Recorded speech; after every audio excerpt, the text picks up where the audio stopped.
মন্দিরে শিবের ব্রত করতে গিয়ে এবার ঘটে গেল অঘটন। বিস্তারিত জানতে ভিডিওটিতে একটি লাইক দিয়ে চ্যানেলটি সাবস্ক্রাইব করে সম্পূর্ণ দেখতে থাকুন।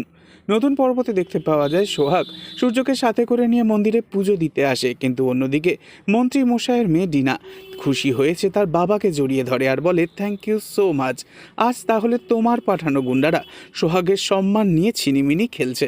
অন্যদিকে দেখা যায় সোহাগ মন্দিরের গাছ থেকে ফুল তুলতে গেলে ঠিক তখনই 3-4 জন বাজে ছেলে এসে সোহাগের নাকে রুমাল চেপে ধরে সোহাগকে অজ্ঞান করে তুলে নিয়ে পালায়। চলে আসে মন্দিরের পাশে একটা গোডাউনে আর সোহাগের সাথে নোংরামো করার চেষ্টা করে। ঠিক তখনই সেখানে উপস্থিত হয় সূর্য, আর সোহাগের জ্ঞান ফিরতেই সোহাগ চিৎকার করতে শুরু করে। সোহাগের চিৎকারে সূর্য হাতে তুলে নেয় নারকেল ছাড়ানোর কাঠারি, আর সেই কাঠারি দিয়ে প্রত্যেক কটা গুন্ডাকে বেধড়ক মারতে শুরু করে। এরপর গুন্ডারা পালিয়ে যায়, কিন্তু সূর্য একজনকে কিছুতেই ছাড়ে না।